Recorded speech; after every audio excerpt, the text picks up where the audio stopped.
Welcome to the Steady On Stronger Together podcast. I am your host, Angie Bauman. I do not have enough words to adequately express how much I love my guest today. Bethany Turner has been a champion of me and Steady On for a long time now, and my heart is so full of gratitude for her. Bethany was the first author I ever interviewed, and her initiation of that conversation opened my heart to the way God was moving me in a direction I could never have dreamed up for myself. In this conversation, Lisa and Maria, who also love Bethany, joined me to discuss Bethany's latest book, Plot Twist. As we share observations, we swap stories and laugh hard because we're just girlfriends around a Zoom table. If you could use a little lighthearted encouragement and fun today, please pull up a chair. You are in exactly the right place. Let's listen in. Good evening, Steady On community, and welcome to our author discussion with our good friend Bethany Turner is in the house. We are so excited. I've been looking forward to this for so long, and we're going to be talking about Bethany's most recent book, Plot Twist.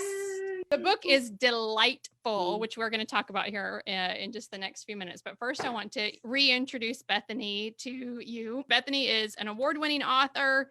She is a pop culture lover, Funko collector. Don't you love the things that I've pulled out? I've pulled out the most important things about you. There they are. I should Funko collector. I was just watching her book club just last week, right? And you had a birthday, and your son got you new, Maria and Lisa will appreciate this, 3 new Funkos, all in the Disney genre. So yes. So I was so pleased because So Funko collector, a wife, a mom, a church leader, church staff member and leader, and also a longtime friend of the Steady On community. And we are just so delighted to welcome you back to have a conversation about your work. Now, before I even dive into Plot Twist, I have some questions for you that I didn't send you ahead of time. Are you ready? Scary. Have some pop quiz. What we're going to do is we are going to find how much your preferences match Olivia's. All right. This is because my bone to pick is coming. Olivia I think I know the first question. Is our main character in the book. And I'm just curious. Some of these I think I already know, but we'll see if I'm right or not. Okay. And so Bethany Turner, Broadway musicals, yes or no? Big yes. Big yes. So, and yet it hurt my heart to write. She was so down on Broadway musicals, and I knew that. I'm like, how can Bethany even write this? It's like blasphemy. Underlined, I hate musicals. What? I hate musicals. I almost couldn't read any further. Okay, you guys, I was a theater major in college. I hosted a Broadway radio show for 5 years. I was a community theater director. Please do not believe that I am the same as Olivia on this. I love Broadway musicals. Well, Lisa says if I'm going to go see a play, they better be singing or something like that. I'm probably misquoting her. Nope, that's right. But she's like, now, if they're not singing, why go? I don't even understand what the point is. So that's so with funny. you there. Yeah. All right. So, okay, I'm 1 for 1 on that. Okay. So this one I don't know. Hazelnut, yes or no? Yes. Yes. Okay. All right. What about you? I don't do coffee, so I don't have an appreciation. But do you, Lisa Maria, hazelnut? Yes or no? Hazelnut, coffee, and creamer. Okay. Absolutely. Yes. Yeah. Bring on the hazelnut. Yes. Now that was a yes for Olivia too. So we're like, 1 and 1 here. Okay. Okay. While you were sleeping, yes or no? Big yes. I know. This is like one my that just husband's broke my favorite. heart. Yep.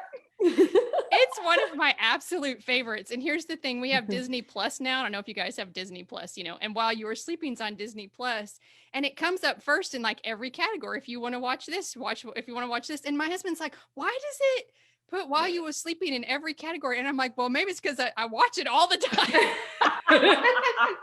Because I have it on all the time. I'm like, what do I want to listen to while you were sleeping? While you were sleeping. While you were sleeping is all things. So it should be in all categories. I know. Every life lesson we need is in that movie, I think. Yeah, he's leaning. I mean, we wouldn't have leaning without that. Come on. She says, if you fit into my pants, I'll kill myself. And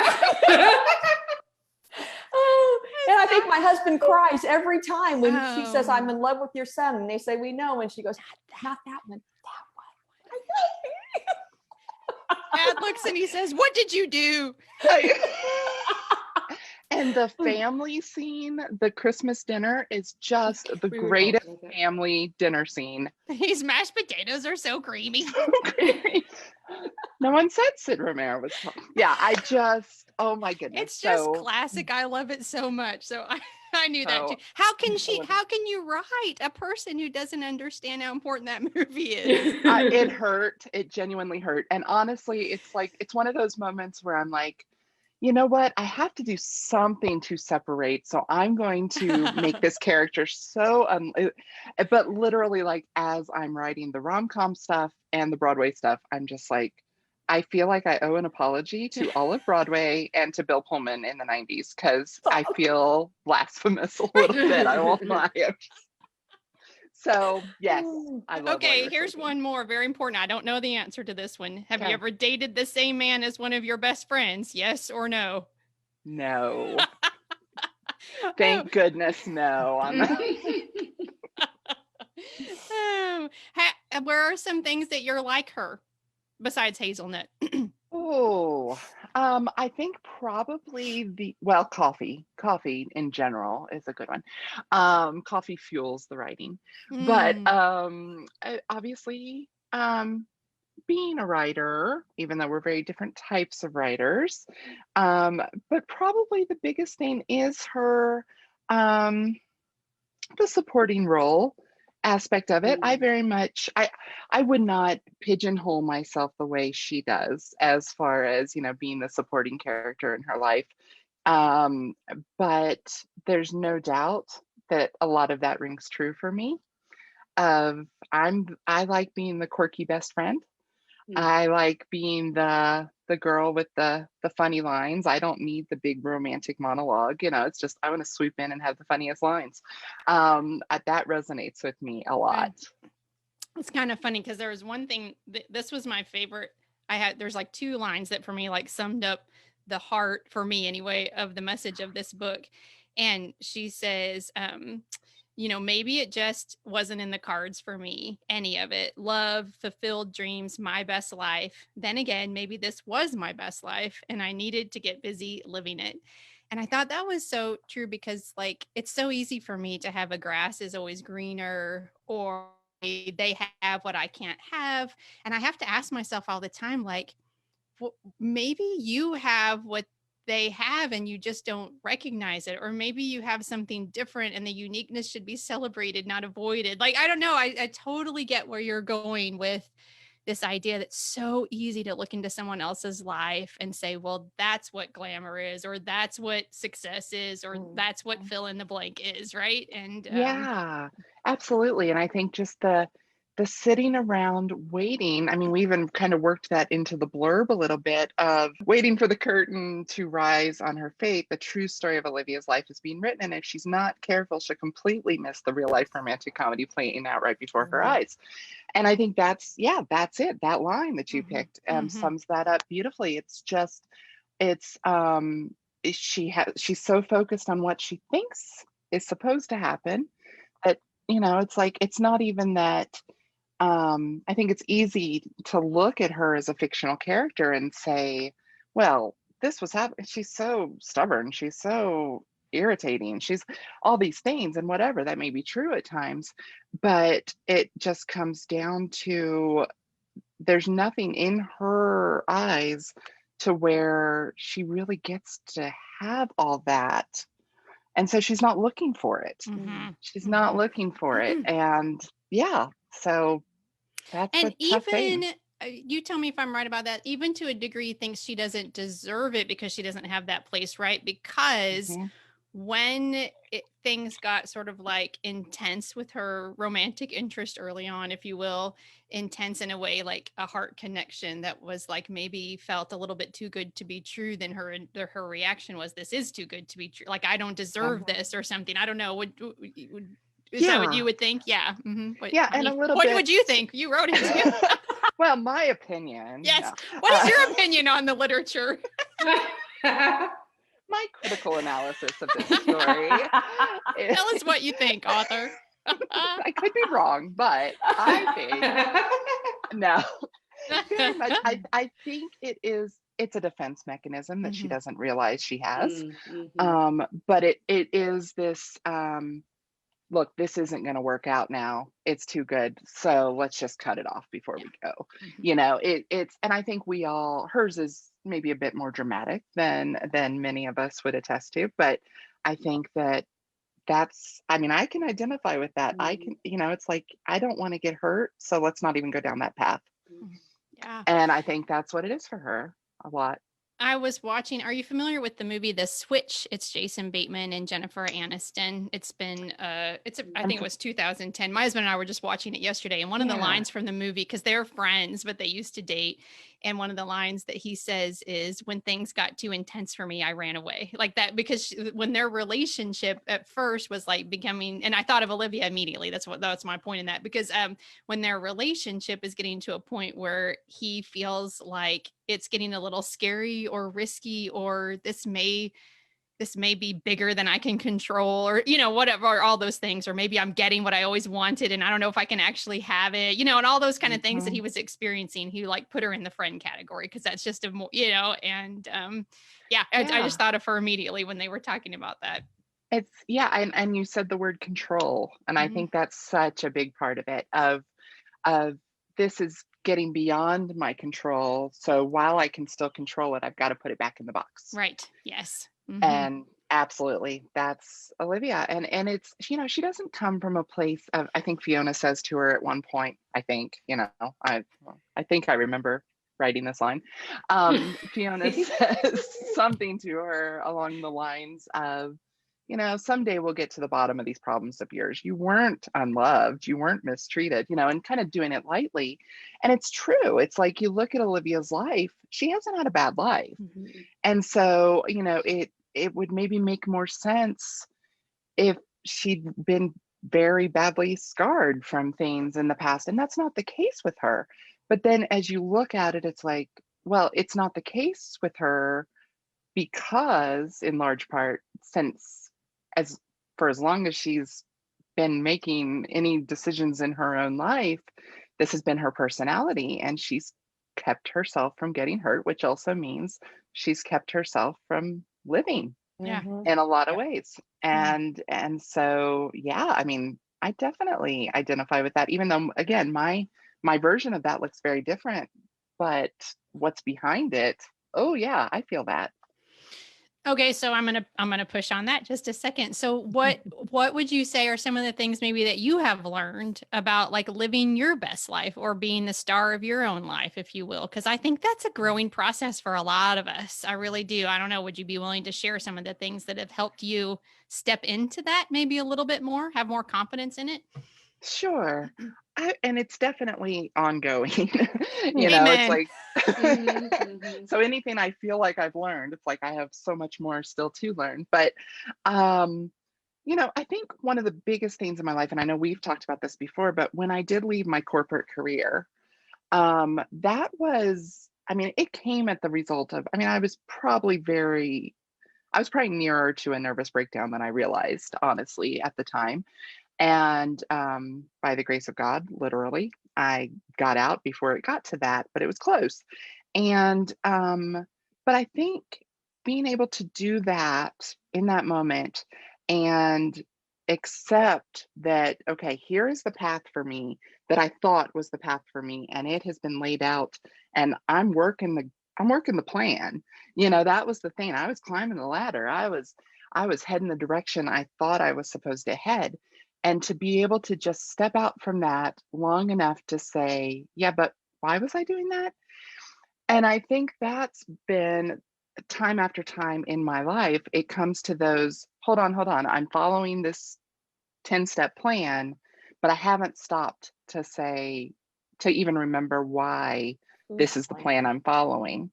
Because step 1 leads to step 2, leads to step 3, but it's like, step 1, maybe I never really meant to go on to step 2, but then before I know it, I'm on step 7. And I didn't stop to figure out if I actually want to go down this path or not. I think that's been one of the bigger things for me of, I catch myself like, oh, I'm getting carried away with this. And And maybe it is the path I want to go, but if I don't stop and look at where I am and see if I want to keep going this path or not, it's going to be too late. Hey, Steady On friends, I'm cutting in right here to let you know I am hosting a free virtual retreat coming up on September 24 and 25, and I'd like you to consider this your personal invitation to join me for the event. Through the 2 days, we will be camping on Psalm 139 and learning more about how we are known and loved by God. Special guests are going to include Heather Dixon, Robin W. Pearson, Talis Guerra, and Cheryl Shoemake, all of whom are friends of this podcast and voices that may be familiar to you.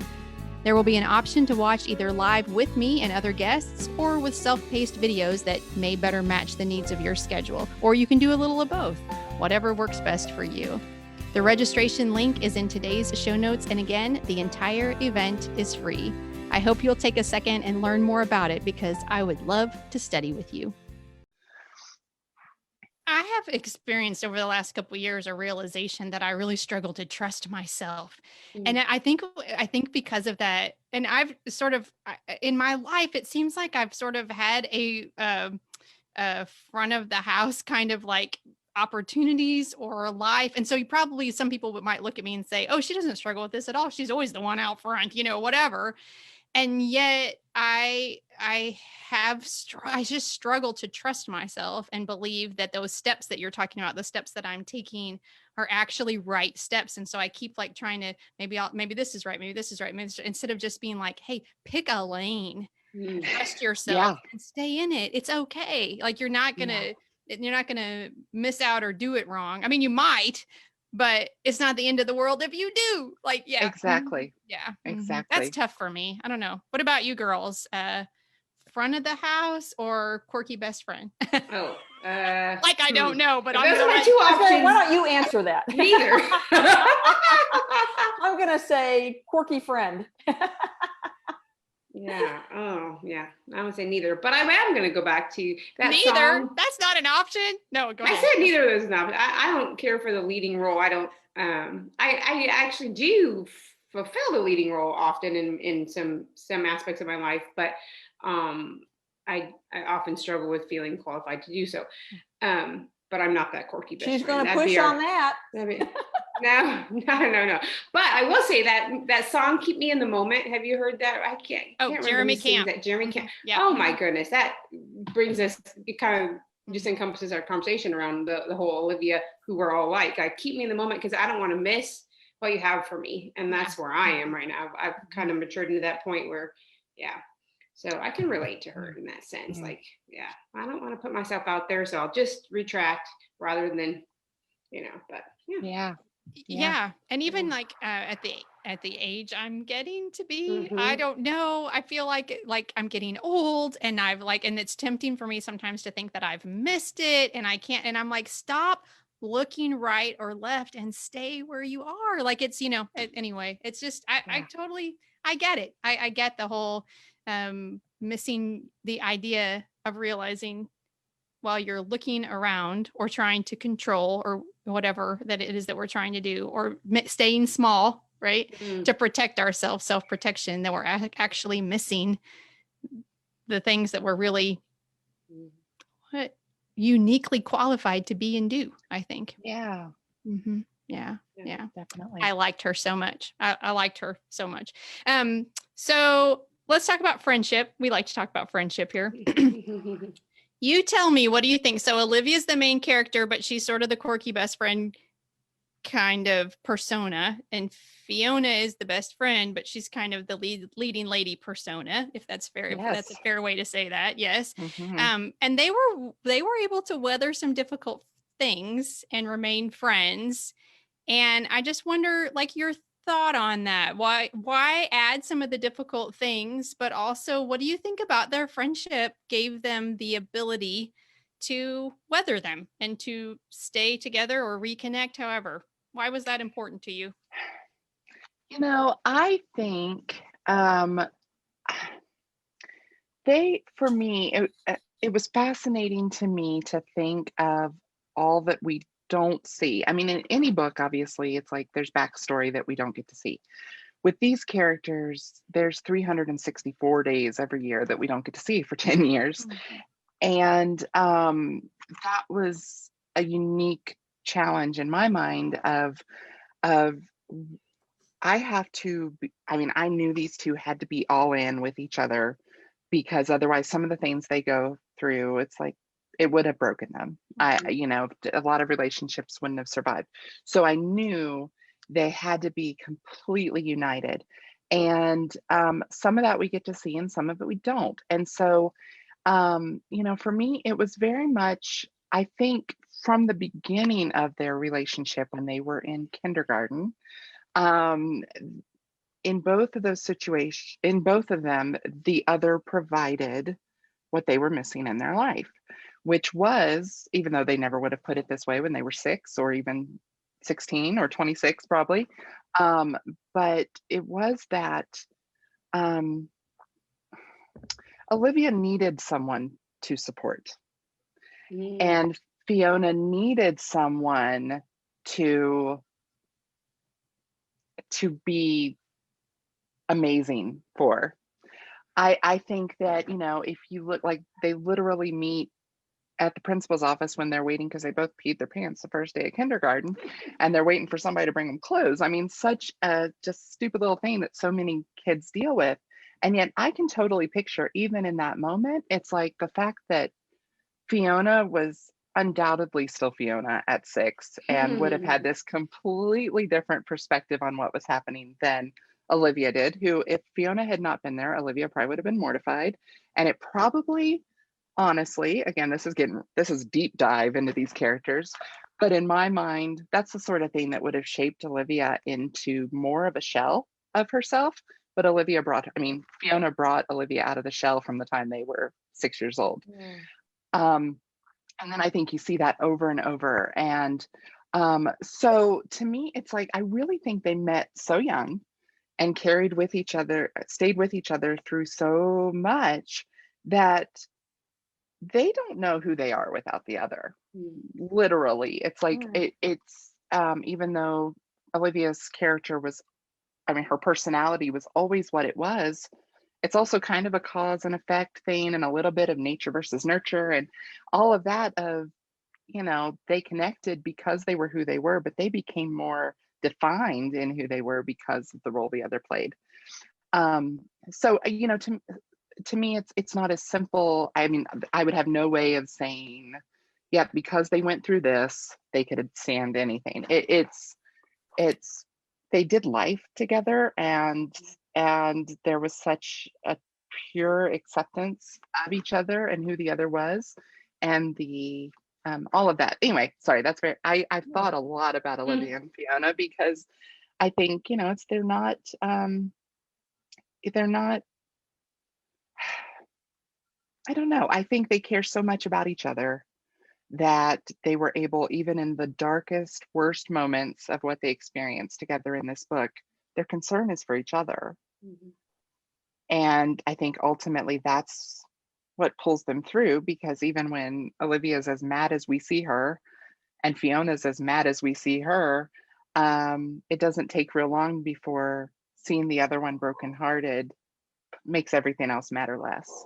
I think there is something. So, Maria, I cut you off. Did I cut you off? Go ahead. No, I was going to say, I can't find the line right now, but there was a moment when she realized, I think the line was like, she truly is one of the deep loves of my life, and not in a romantic sort of way, like, but in a true, like, this person is part of who I have grown to be, and through thick and thin, like you said, and that just kind of resonated with me. Like, we can have those.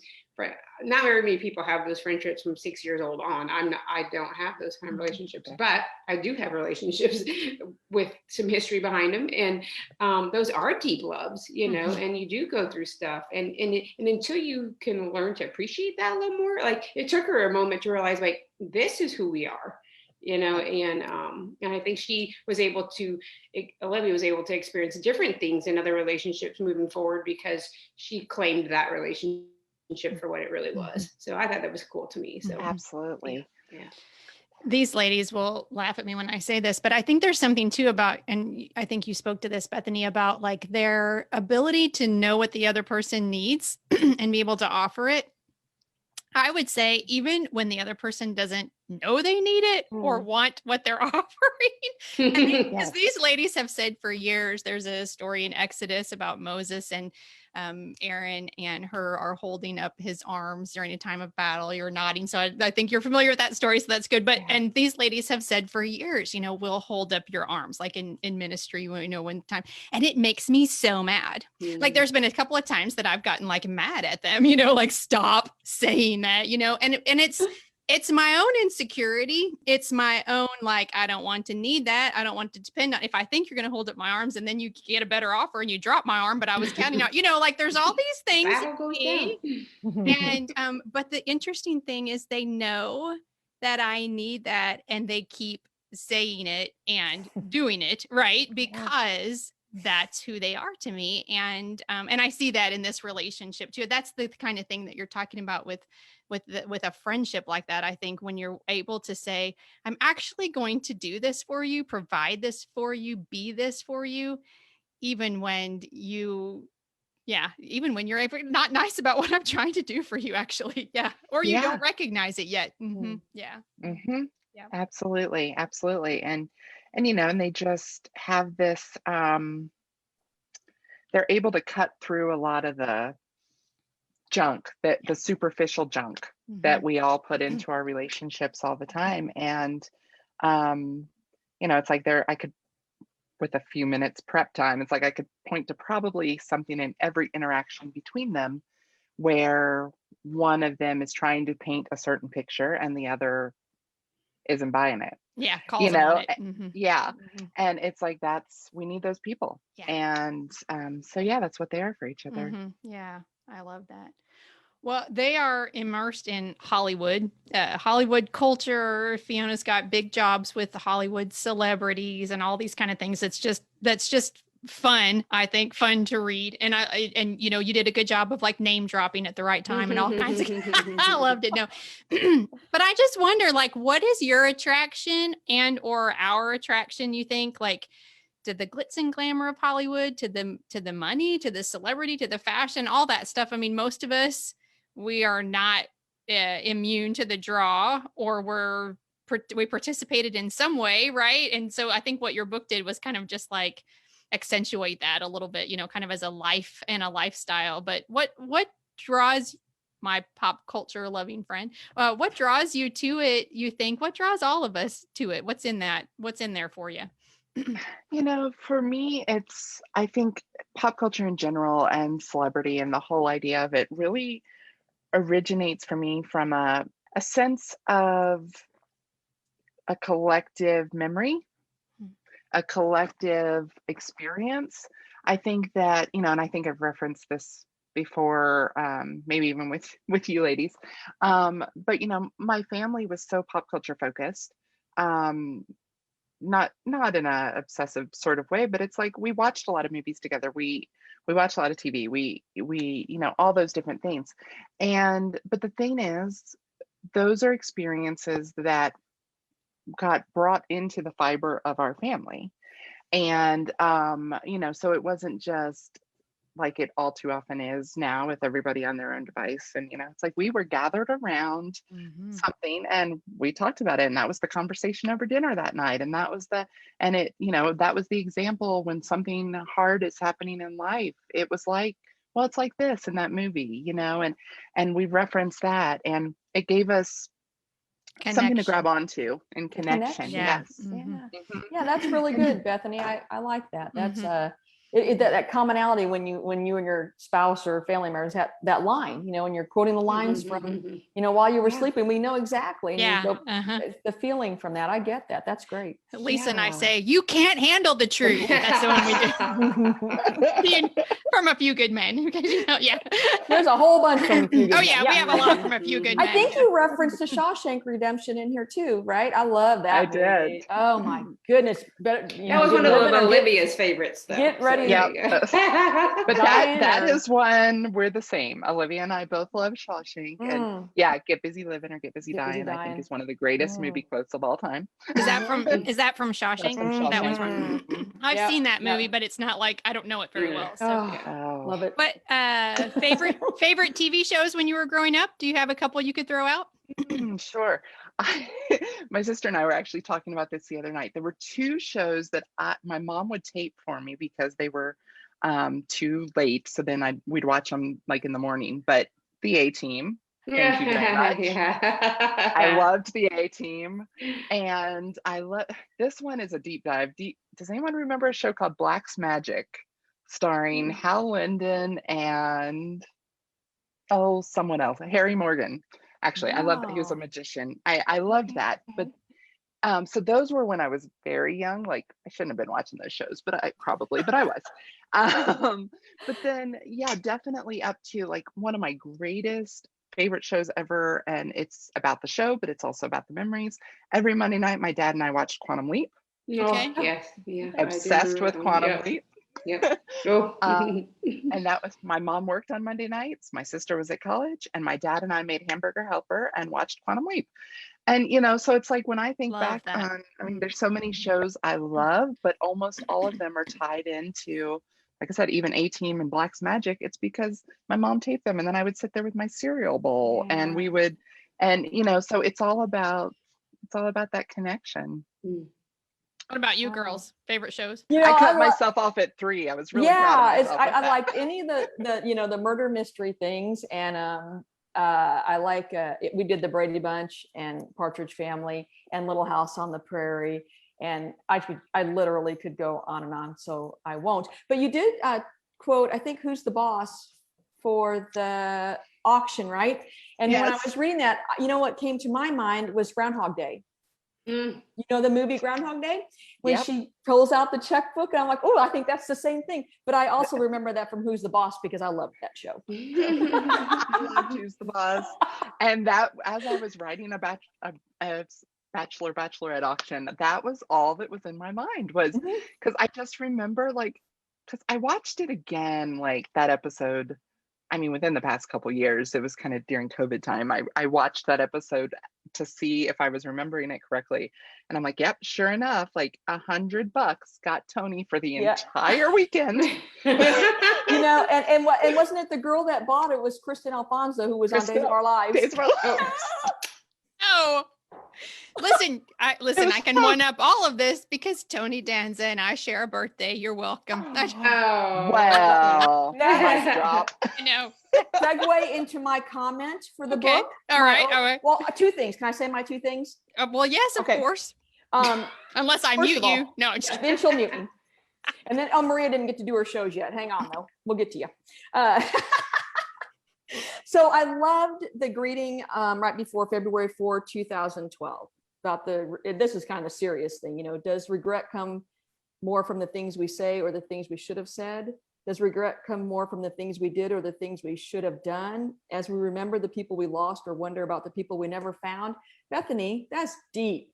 That was so profound to me. I marked that with a different color tab because that was some of my favorite stuff from this book.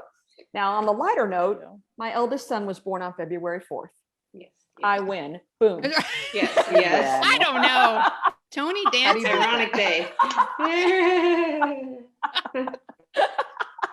Maria, favorite shows? Oh, go ahead, Bethany. Go ahead. Oh, I was just going to say, it's too bad, though, Lisa. You'll have to tell your son that it's not his birthday anymore. It is ironic. It's ironic. It is ironic day. Just play the song. That's Alanis secondary. Morissette. Yeah. That's right. Yeah. Brad, I'll have something to look forward to now. Favorite shows, Maria? Did you want to? No, I don't. I was a cartoon kind of gal. Flintstones and the Jetsons were like my go-to. But I can TV come and take go it or leave it. Yeah. So what she really likes is Hallmark movies. That's true. I can just keep those on. Yeah. Yeah, I've always been a reader rather than a watcher, but yeah. Oh, yes. Yeah. The thing, I don't know about you ladies, but I think that one of the things that I've learned the most about reading your work, Bethany, is that like a light romantic comedy done really well, that seems like it's an easy thing. It's just, people say it's an easy read, it's a light read, it's those kind of things. To do that well takes such smart and intentionality. And I'm not saying this lightly. I think you're brilliant at this. Like, I think that you have such a gift to offer something that we need in the world. Like, I'm just so, I have to discipline myself when I read your books. Like, this is so serious. I listen to them on Audible or on audio, because if I don't, I will cheat and I'll look like I'm not even someone who like looks forward in books. Like, I really don't do that. I mean, look at me. I'm like Enneagram 1. I do everything the perfect way if I can, and I'm serious with your books. If I don't listen to it, I look ahead because I'm like, dang, I can't. And then I get close to the end and then I have to like read it so I can read it faster because she doesn't talk fast enough on the Audible. I love them. I love your work. I just love it. It's like, I don't know. It's just a breath of fresh air. And like I said, the intentionality and the smarts behind it is not lost on us here. Wow, thank you. And I'm really glad you didn't skip to the end on plot twist. That, I mean, seriously, that like that ruins everything. That would have been bad. I know. And I will give a shout out. I know you've done this too. I thought the narrator was fantastic. I thought she did just a great job. Yeah. Yeah. So I loved her. It's really good on audio too. So yeah. Well, thank you. Thank you for all of that. That means more to me than I can say. So tell us, before I ask you my last question, tell us what's next. Will you just give us a little preview about, I know you've just submitted something, right? So you have another one coming out somewhat soon in the whole publishing world. Yeah, March 15th of 2022 is the release date for The Do-Over. I will go on record of saying it's my favorite thing I've written for several reasons. It's different in a lot of ways, and yet hopefully not in the themes that you hope to get out of one of my books. But it's the story of McKenna Keaton, who is a high-profile New York attorney who walks into a boardroom at her law firm expecting to be made senior partner, and instead is told that she's being put on leave of absence while they investigate her for embezzlement. And she has to, that's intriguing. Shocking. Probably there's not a murder though, Lisa. Don't get too excited. No murders. I'm not there yet. That's okay. That's Cara Putman. We did have Cara on. I know you know her, Cara. And we did that. We loved Cara too. I told Cara, I said, this one's for Lisa because we've got to get an author on here that kills people. Someone's got to die. Anyway, no murder and do-over. So please go ahead with McKenna. Yeah. Just some good old-fashioned embezzlement. But no, she is not guilty, and that's no spoiler there. She's accused, and but as everything is sorted out, she has to go back home to Durham, North Carolina, and kind of lay low for a little bit. And then that's where we meet Henry Blumenthal, who was a total, kind of nerd that she went to high school with, who is now kind of the top up and coming documentarian in America. Well, I will just say one of the prettiest covers I've seen in a while too. It's a gorgeous cover. Yeah. Yes. Not they that did an amazing. I know, but I'm just saying, yeah. Also the cover is really great. So, but go ahead. It really is. Yeah. I'm in love with it. But McKenna is, she struggles with panic attacks, and and she's got that. And then Henry has lost his dad when he was a teenager, and that affected a lot in his life. And they're these two people who have thrown everything they have into their work for different reasons. And it's kind of the do-over for McKenna. I wanted to be very clear when we were kind of working on the pitching for the book and all of that. It's like, this is not, McKenna chose her job over love and now she gets a chance to make that right. That is not what this is. McKenna stands behind her decision to follow her career and all that, but it's when you are handed a do-over, do you make the same decisions or do you go a different route? And so, yes, that's all I'll say, but I'm so excited about this one. I genuinely, this one felt special. It's my COVID book. Every author has one that we wrote during the dark days of COVID. So I think, I poured in a lot of ways more of myself into McKenna than any other character I've written. I don't have panic attacks. I don't happen to struggle with that, but I told my husband earlier today, actually, I said, I feel like so many times I've been right up to that level. And if I were a person who struggled with it, that's where it would kick in, So it's like, even though I haven't had the panic attacks, I identify with that need for control and some of those things Olivia deals with in Plot Twist, but to a new level with McKenna. But all the same, I also think it's like some of the funniest and most romantic stuff I've ever written too. So don't think it's too serious. I know it'll be a fun one. Embezzlement and panic attack and childhood trauma. I'm like, is this Bethany Turner we're talking to? Good old rom-com, I tell ya. No. But it really is. It's the thing. And that was fun for me. I mean, because it's some serious stuff, but there are lines in there that made me laugh. I mean, I'll just be real honest. I laughed harder at these characters than I've laughed at any. And Henry is my favorite hero. I wrote my favorite kiss scene I've ever written. I think you say that every time, which just must mean that you're getting better at them. Or I forget what I've done in the past. That's possible too. No, I love that, because I think one of the things that the Lord continues to teach me is how both are true. Like, and I think about when I hear like both are true, like this person has childhood trauma or panic attacks, or they've made this difficult decision about career versus love, whatever. And it can be funny, and we can have lighthearted moments, and we can fall in love when we thought we couldn't. And, and both can be true. And so I'm looking forward to it so much. So before we let you go, I have to always ask this question before I let someone go. And that is, what's going on with you right now in terms of like, what are you reading, watching, studying, doing? Anything goes. It's just bringing you joy and keeping you maybe grounded, if I can, or keeping you connected to God. What's your lifeline right now? I'm on about my third viewing of The Chosen. And I get something new out of it every single time. Really?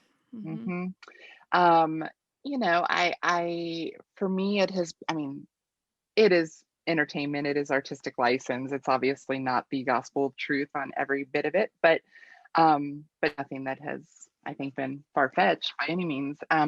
But seeing Jesus and the disciples as people, I think that's what it's done for me. Is no matter how many times I read the story in my Bible, they're still in my Bible. And so just to be able to take them off the page a little while still holding the truth of the word, but seeing them interact and have funny moments and watch them trip when they're walking down a path or whatever it may be, it's opened up so much for me, I think, in my relationship with Christ, of being able to relate with him on a more intimate level, I think. So I've been really grateful for The Chosen. I love that. I think anytime that God uses whatever avenue to open our heart anew to the fact that his interest in us is personal and that he gets us, and I don't know, I think those things are so powerful. So I think that's so great. Ladies, anything? Go ahead. How did she just say that? I love that. She said you lift them off the pages while they're still truth in the truth. Yeah. That is so, I like that. That's good. Yeah, you should write that down. You should write. I'm glad y'all remembered what I said. I was already like, I don't know. What did I say? I will. We always have rewind. I will send you the link, and you can know. It is always an absolute delight to visit with you. Our time has gone by too fast, and but Plot Twist by Bethany Turner. You can find it wherever books are sold. And it's just the latest. We appreciate you, your support, your kindness. We appreciate your work, and we're just so glad to have spent this time with you this evening. Thank you very much for being with us. I love y'all so we much. Love you. We love you. Yep, I love these women. I'm grateful for their companionship. And in a world that right now seems so full of uncertainty and chaos and downright scary things, I'm grateful for the distraction and connection that comes through laughter. If you haven't already, I hope you'll subscribe to the Steady On podcast today. When you're subscribed, you'll automatically see the new episodes plus any bonus material. Thank you so much for listening. I pray wherever your day takes you, you are walking in the confident knowledge that you are a beloved, cherished child of God. Peace.